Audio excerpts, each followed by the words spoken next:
भारत के थार रेगिस्तान को लंबे समय से बंजर क्षेत्र माना जाता रहा है और आम आदमी शायद ही कभी इस हिस्से की यात्रा करने के बारे में सोचेगा।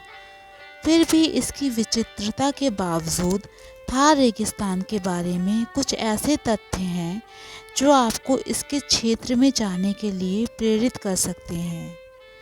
भारत का विशाल थार रेगिस्तान उपोष्ण कटिबंधीय रेगिस्तानों में 18वां सबसे बड़ा और सबसे अधिक आबादी वाला रेगिस्तान है। कहा जाता है कि राजस्थान की लगभग 40% आबादी थार रेगिस्तान में रहती है।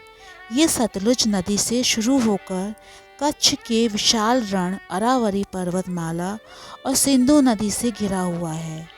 थार रेगिस्तान को दुनिया का सबसे सभ्य रेगिस्तान माना जाता है। पूछिए क्यों? इसका कारण ये है कि दुनिया के सभी रेगिस्तानों में से थार में सड़कें, बुनियादी ढांचा और हजारों साल पुरानी मानव बस्तियां मौजूद हैं। वास्तव में अध्ययनों से पता चलता है कि थार रेगिस्तान में सभ्यता लगभग 50,000 साल पहले फली फूली थी।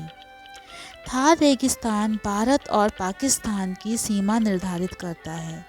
थार रेगिस्तान का लगभग 85% हिस्सा भारत में है और शेष पाकिस्तान में। अकेले भारत में ही यह रेगिस्तान गुजरात, हरियाणा और पंजाब तक फैला हुआ है। हजारों साल पहले सरस्वती नदी थार रेगिस्तान से होकर हिंद महासागर की ओर बहती थी।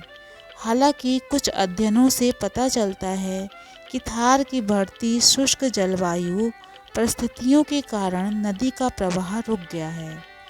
अब ये कहानी लंबी होने वाली है। दरअसल रामायण में वर्णित कथा के अनुसार भगवान राम ने वनवास के दौरान थार रेगिस्तान की रचना की थी।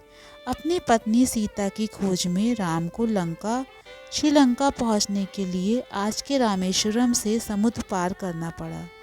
उन्होंने कुछ दिनों तक समुद्र देवता से प्रार्थना की कि समुद्र का जल कम हो जाए और राम और उनकी सेना के लिए लंका की ओर आगे बढ़ने का मार्ग प्रशस्त हो जाए। लेकिन जब समुद्र ने राम की विनम्र प्रार्थनाओं को अनसुना कर दिया तो राम ने असहाय होकर दिव्य शस्त्रों में से एक को समुद्र को सुखाने के लिए बुलाया। अपनी मृत्यु निकट देखकर समुद्र देवता राम के समक्ष प्रकट हुए और दया की भीख मांगी।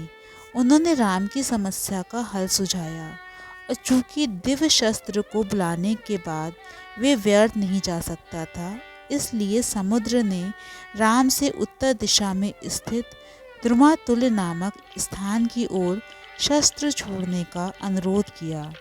उन्होंने तर्क दिया कि उस क्षेत्र में लुटेरों का एक दुष्ट गिरोह रहता है जो वहाँ का जल पीता है। राम ने ऐसा ही किया और शस्त्र उस स्थान पर गिरा जहाँ आज थार रेगिस्तान स्थित है।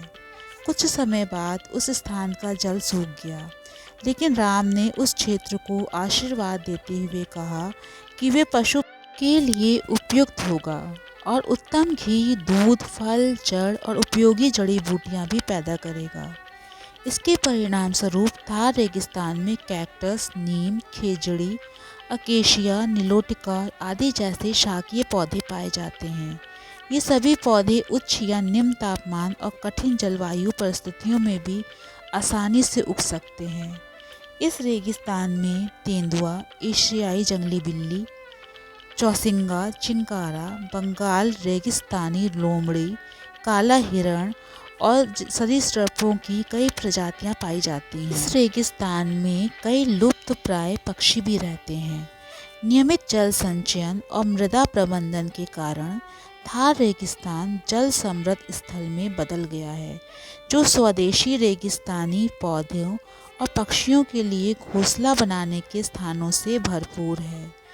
थार रेगिस्तान क्षेत्र को ऊंट या जीप सफारी की मदद से घूमना सबसे अच्छा विकल्प है। इन दोनों में से ऊंट सफारी पर्यटकों के लिए सर्वाधिक लोकप्रिय है। इसमें जैसलमेर शहर और मेहरानगढ़ किले का भ्रमण शामिल है।